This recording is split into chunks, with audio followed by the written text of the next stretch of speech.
La mesa económica se ha instalado. Saludo a Pedro Tello. Broso, buenos días. Buenos días. José Luis de la Cruz. Muy buenos días. Muy buenos días. Ya estuve viendo en algunos otros medios, luego me voy a acordar cómo tenían la misma corbata de José Luis, la que trajiste de Corea, ¿no? Sí, sí, sí. Vi a dos o tres más, también en verde y en amarillo, pero era la misma corbata. Me voy a acordar y luego te digo para que veas más o menos quién anda viajando por allá, ¿no? Que Las globalizaciones. ¿Y qué tenemos, Pedro Tello? Pues mira, Broso, avanza el año, va madurando el 2015 y van apareciendo más y más indicadores para tomarle el pulso a la actividad económica y a la sociedad mexicana. Sí. La semana pasada se dieron a conocer dos informaciones muy relevantes que tienen que ver con el mercado laboral mexicano. Sí. Cómo está avanzando la generación de empleos en cantidad y en calidad.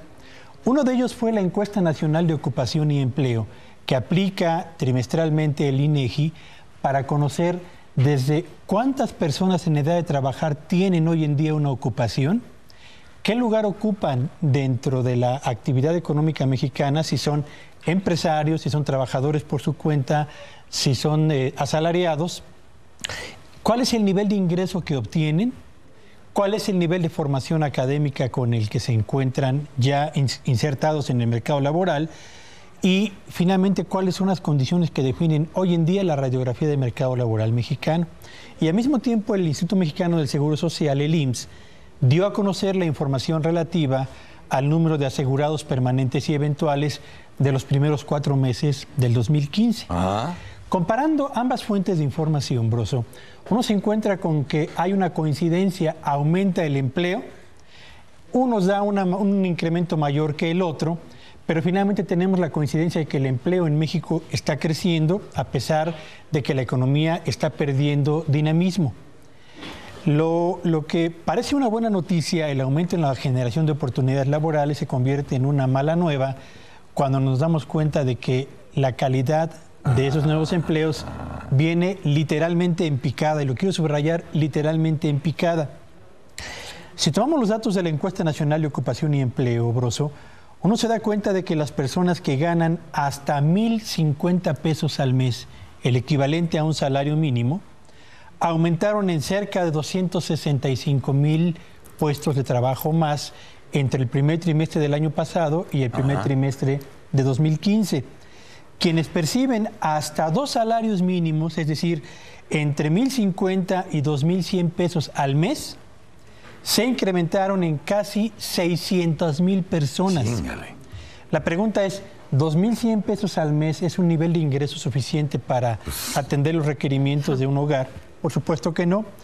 Quienes perciben de 2 a 3 salarios mínimos, es decir, más de 2,100 y hasta 3,150 pesos, cayó literalmente el número de personas que obtienen este nivel de ingreso en los últimos 12 meses. ¿A partir de 3 salarios mínimos? De 2 a 3 salarios mínimos. De 2 a 3, ahí se cae. Colapsó el nivel de empleo en México y colapsó en una cantidad francamente preocupante.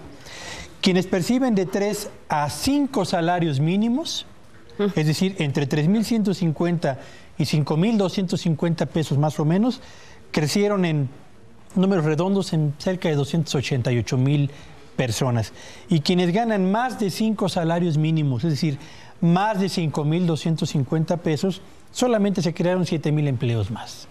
Es decir, hay una mayor oferta de oportunidades de trabajo en México, pero la capacidad para ofrecer una remuneración apropiada a estos nuevos trabajadores va literalmente en picada.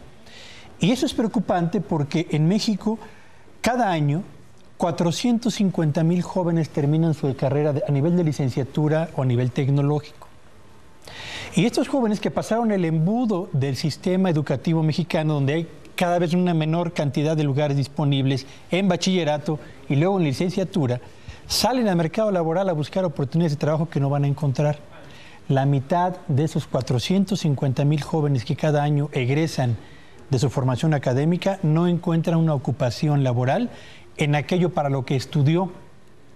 Y más de la mitad de los jóvenes que encuentran un trabajo tienen ingresos que no alcanzan ni siquiera los 3 salarios mínimos.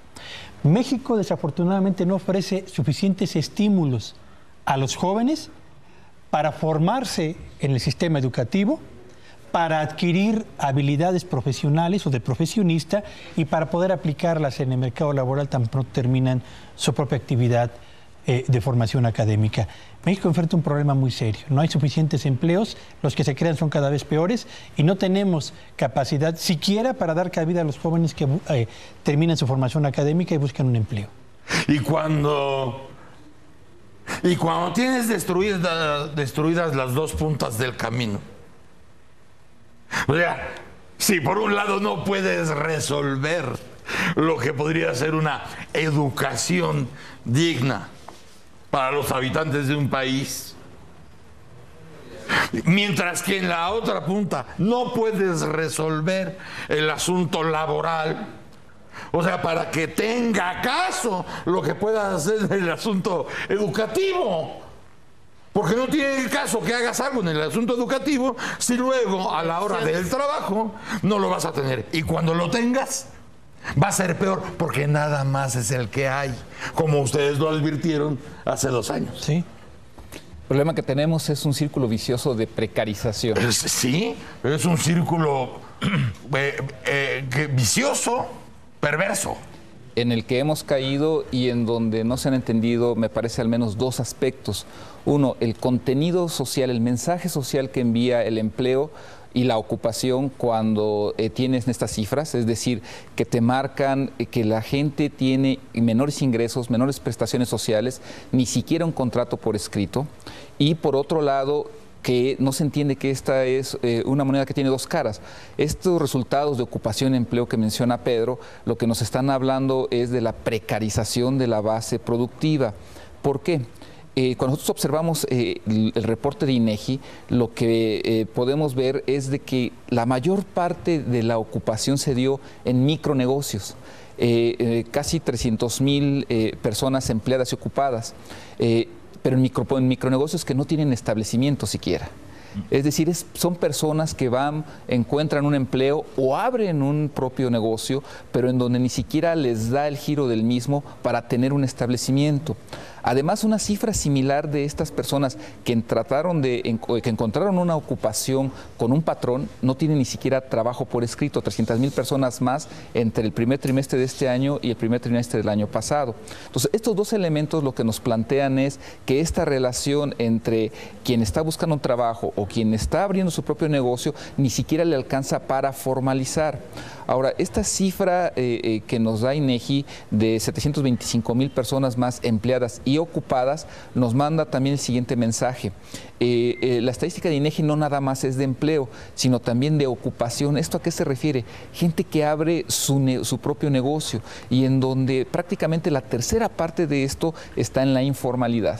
Entonces, básicamente lo que nos está mandando de mensaje, este resultado es de que esos empleos sean de la calidad que sean, efectivamente se están generando, como cuando se señaló en la reforma laboral. Eso sí está ocurriendo. El problema que esto nos está acarreando es de que esto permite que la situación de pobreza por ingreso siga también avanzando. En un par de semanas tendremos las estadísticas del Coneval y seguramente lo que nos van a estar indicando es la precarización laboral, es decir, que la gente aún con empleo no tenga el ingreso suficiente para adquirir una canasta básica alimentaria o para tener el acceso a educación, salud, transporte. Es muy probablemente que veamos esto y también lo que nos va a estar anunciando en unos meses más para fines de julio es que muy probablemente la pobreza por ingreso también siga avanzando. ¿Por qué?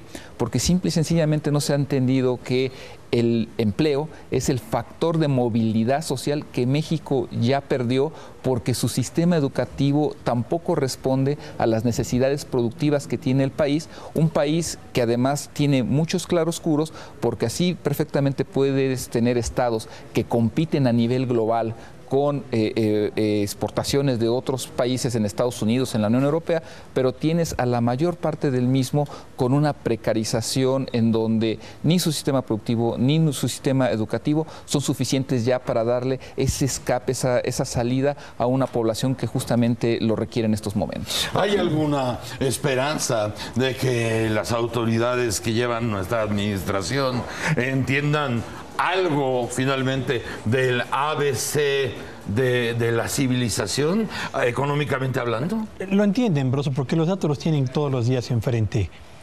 El detalle es que no deja de ser paradójico que en México en los años 60, en los años 70, por cada egresado había 3 oportunidades de empleo. Hoy, por cada empleo hay 4 egresados en busca de esa oportunidad. El resultado es cuando los jóvenes están buscando el mismo empleo, el nivel de ingreso de ese empleo cae. No habrá un cambio en este país si no modificamos la forma o el rumbo que estamos siguiendo. O sea, ya llegamos a una cosa es la cómoda de tu hermana y otra... Es el empleo que buscan. Pedro Tello, gracias. José Luis de la Cruz. Muy buenos días. Muchas gracias, señora. Un placer, gracias. Gracias, doctor de la Rosa. Gracias. Mañana, chamacos, a las 6:30, sin falta, estaremos con ustedes encontrándonos aquí en Foro TV. Lo quieran o no, si tienen tele, ahí se ven. ¡Órale!